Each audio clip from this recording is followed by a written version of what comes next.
I genuinely believe that, most of the time when you're looking at other people, you're like seeing their strengths. Everybody's really presenting their best face forward. And, more than that, we always feel really nervous, like, oh, other people do things so much better than we do. And yet, like, not only do we all fail, I think failure is fantastic. I think failure is what you learn a lot from. So I'm hoping today to just kind of go over my career and share some of the mistakes and regrets that I've made. And hopefully, the plan is I'm going to present it and we'll just talk about it, right? We're going to see what you guys think. And then I'll talk about in retrospect, now that I've got a bit of baggage in my life of these scars that I've built up over the last 20 years. I could talk about what I would have done in retrospect. Not all of them, but some of them do involve other people. And I want to be careful to emphasize that, like, at no point do I want what I'm saying to have people think like, wow, that sucked that David had to deal with a jerk like that, because that's not correct, right? I'm sure there's two sides to these stories. And now these things that became big issues when I was younger would have been non-issues. So the only thing that's changed is me, which really goes to show that, these things are communication issues. They're normal, but there's a skill in it, and it's a learnable skill. My main thought hearing this is I hope both of us, Ivan and I, can benefit from hearing about someone who's more experienced. My career has scarcely begun as a tech worker, and I really hope that I'm sure I will learn a lot of things, and I hope I can put this into practice going forward. I have a memory when I was at college and I was going through the career fair. And, to age myself, this is like really early 2000s. And so I was I ultimately ended up in the game industry, and I was very excited about that. Like, that was definitely something in high school. I was like, I hope I can end up in the game industry. I hope I get into the game industry. And then I forgot about it in college, and then I actually had that opportunity. But while I was going around this career fair, there was the Google booth. And right, this is not the Google we know today, right? This is, 2000 Google. It's I don't regret Just this the that search much. engine. Well, yeah, yeah, right. I mean, before they were the beginning of Google, before, like, people knew at that point you could use Google to search, but it didn't equate to me that that meant that was the backbone of the internet at the time. And so I walked by this booth, and it was a classmate. I think he had graduated 2 years before, and he was there, and I said hi, and I didn't apply. And I don't regret that I didn't apply, because I was not smart enough for early day Google. I had to learn a lot after graduating college to basically finally be somebody who can be considered for, Google when it was at a larger scale. I think those early days of them navigating an early web is very algorithm heavy. I didn't have that knowledge or skill set for sure. I was more of a tools guy, for example. But anyway, the reason I bring it up is I still remember, like, looking at it and walking away from the booth and thinking, like, I don't want to work for a search engine. Like, that was it. Like, that was the thought. Um, like, Oh it boy, didn't did sound it. Content. interesting. Yeah, like, I ended up in the game industry, right? Like, I was the winner, right? That was a sort of interesting thing. Oh boy, did the times Uh, have changed. sure. It really goes to show that I think there's a lot of times we try to predict the world, and that might be the biggest failure of them all. Is it's very hard to do. uh, we really try to, like, control some aspects of our life. Like, we really worry about little details, and I think you're going to see some of that throughout the next hour and a half of me sort of worrying about these little bits and pieces, whereas you can easily miss these giant other areas, and that's a failure, and it's a failure you're not going to know about, uh, until you sort of take a moment to step back and think about it. Is it really a failure? I mean, you couldn't have known the future, right? Yes, I know what you mean. Well, it was a failure to dismiss it, right? It's a failure to have gotten the prediction so wrong. And not a big one. As I said, this is just a light way to start the conversation. But I mean, I think it also does go to show that, like, I don't know, maybe this is me. I worry about a lot of stuff. And I think my wife has pointed out that you don't worry correctly, right? Like, you're, like, in a sense, worrying is maybe a way that you're trying to deal with like things that are going on in your life, but there's a lot of things going on. I don't know. it's like even the things that I finally fixed in my life may have not mattered. Like there's a lot of things I did right, and I did them right just because of chance, because of timing. I was born at the right time in many ways for the career that I've had, and I didn't worry about those things, right? So in some sense, there's a lot of things that you could succeed at. Like you just have to succeed at a couple things that can make up for all your failures, I guess is the point. I mean, we always are focusing on like the success stories in our life, which is actually a really interesting, meta theme for this conversation. I think it's good to occasionally focus on the not successes, or the things that don't, like, because you don't talk about, like, yeah, okay, this thing did well, you were hoping, and then it didn't. It's very rare that we sort of think about it, and I think that's the majority of the world, is the things that don't quite go right. So don't kick yourself so much, right? Like we're all navigating this space together. I think there's a philosophy that's been growing to encourage people to look at their mistakes and learn from them. I'm at least I, growing up, heard a lot of things about that, whether it be in like children's shows or from adults and teachers and everything. I've always been surrounded in that mentality that it's okay to fail as long as you get up and learn from your failures. Right. So I don't think it's changing to be a little optimistic, and I think people are more aware now of the value of failures, especially in an industry like software engineering, where it's like a constant state of failure and improvement Right. of your product. I think I agree with Yes. this.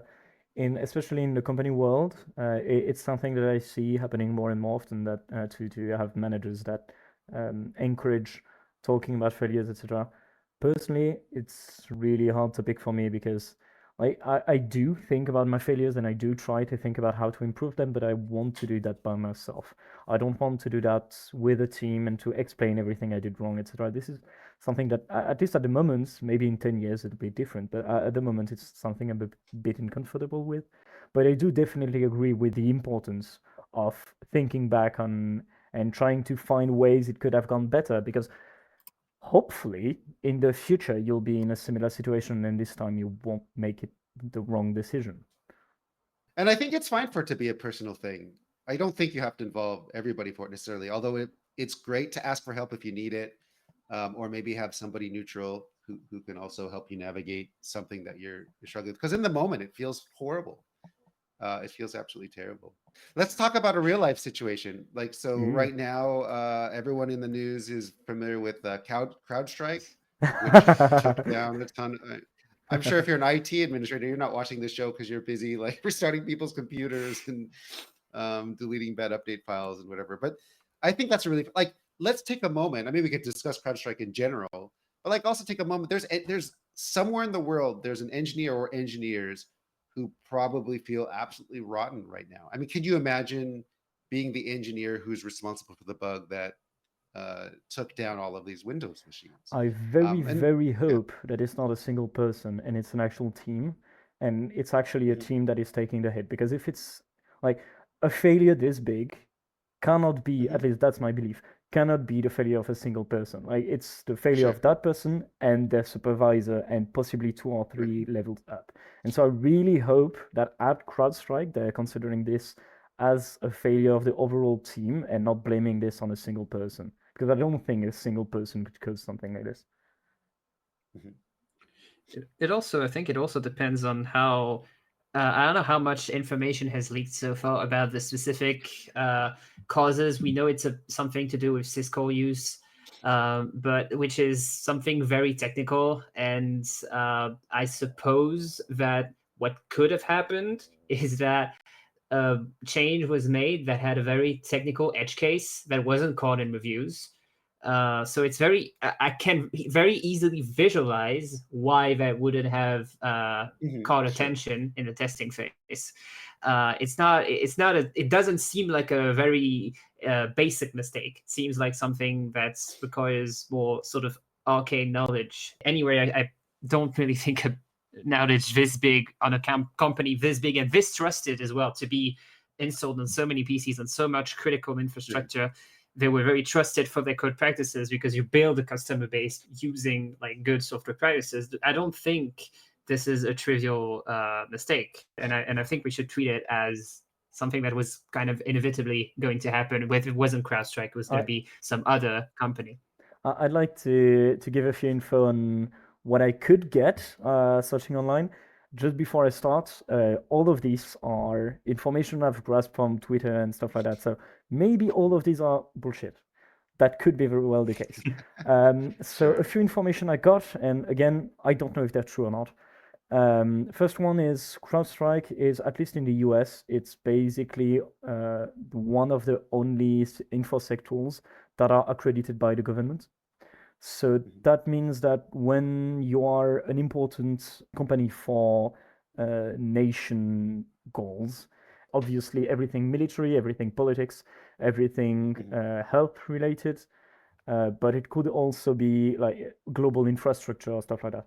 And so when you are in one of these companies, you have to have a security system that is accredited by the government.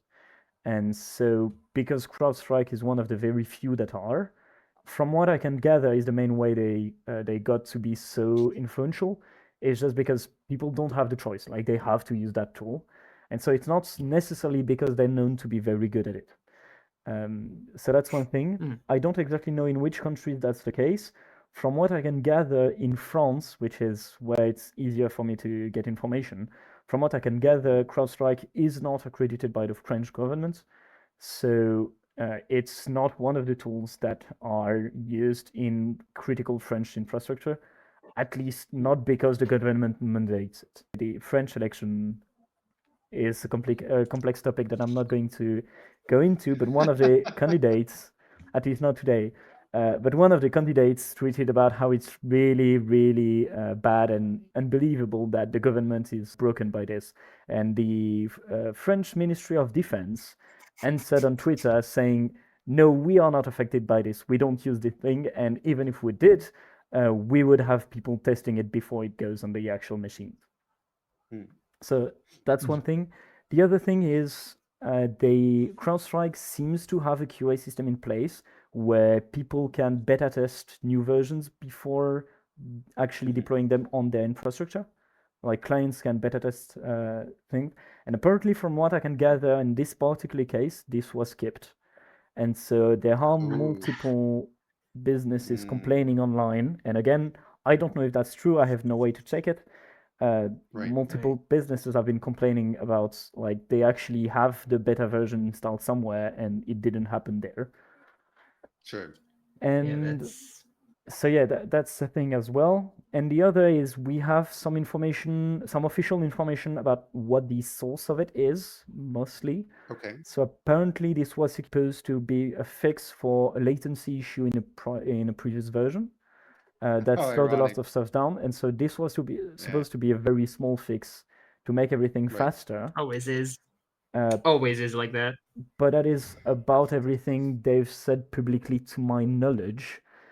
They have given a way to fix it that requires booting into recovery mode and doing a few manipulations, which are, to be fair, not that hard to do for an IT department. The main issue, obviously, is the scale. Is if you're the IT department, million IT if you're the IT guy in a bank and all the machines in the entire bank, including the ATMs, are bricked by this, you have to go through each of them individually, which is going to take a long time.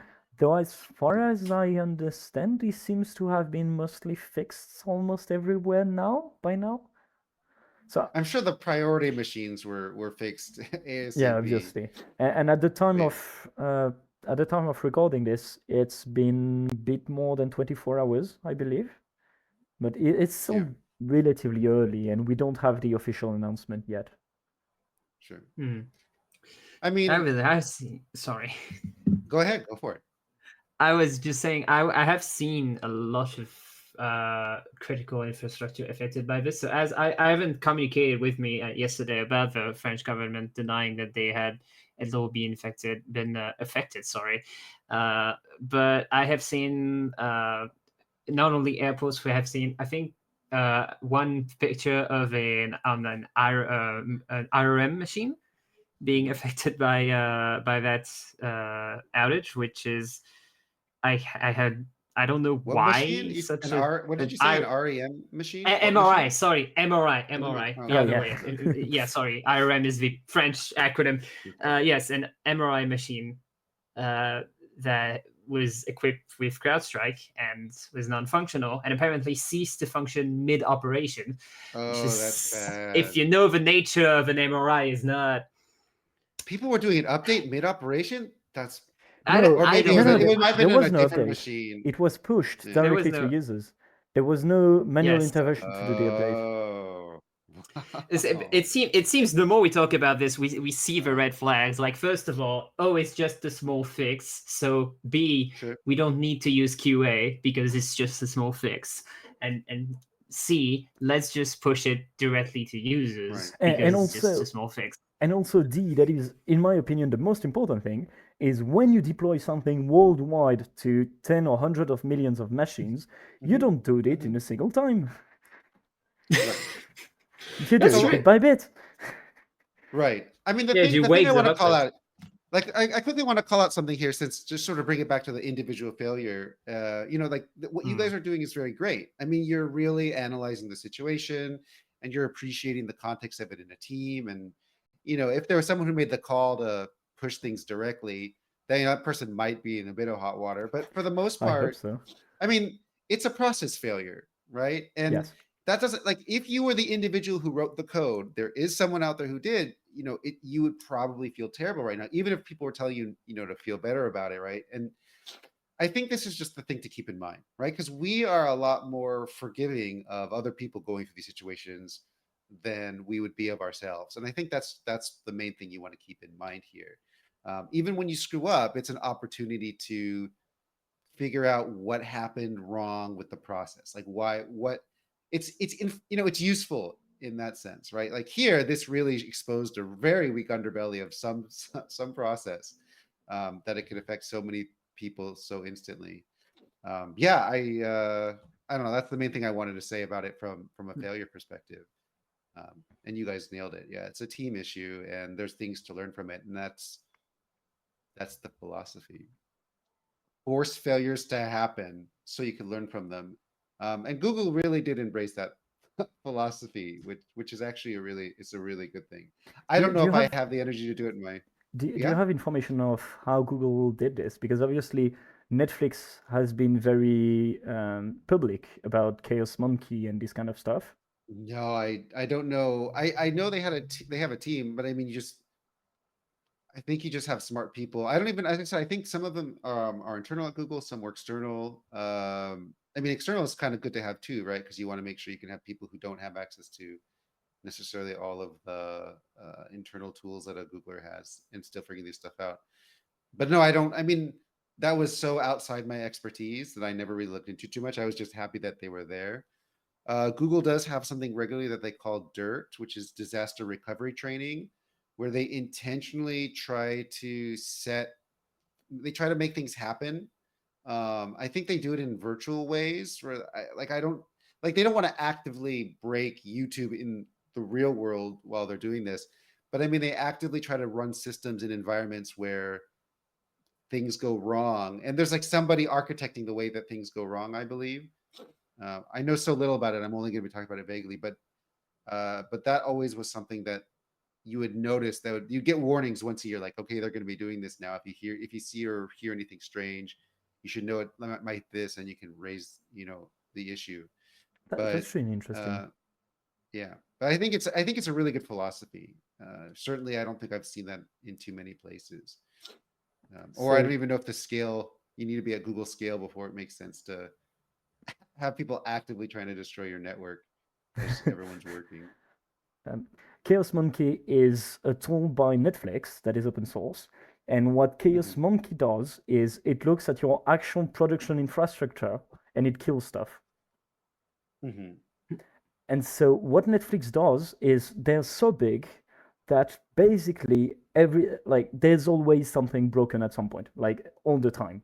At our scale, it's not a question about when stuff will break. Like right now, stuff is broken all the time. Stuff is broken. Of course. Like there are so Mhm. many data centers, there are so many devices that all the time there's one that's broken. And so what Chaos Monkey does is it purposefully like disconnects networks, It breaks that. breaks cables, kills devices, or stuff like that, to force engineers to always be ready for stuff to break. Because even if by chance something never went wrong, well, Chaos Monkey is going to make sure it does go wrong. So they know about everything that could go wrong because they have something that is actively working on it. And it's an This interesting reminds me, philosophy. I haven't seen this actually in a long time, but I do remember early days of UI development. You would run something like a monkey program, which would just open up your UI and it would type random letters. It would like navigate around your site. It would click everywhere, all within, milliseconds of each other. And yeah, you'd find real bugs pretty quickly with this random program. Yeah. But GitLab actually has this feature for web pages, so you can, as part of the CI, deploy a web page, and it will actually try to brute force your website and see what happens. Yeah, it's almost like fuzzing, but for They do like call it your fuzzing actually. infrastructure.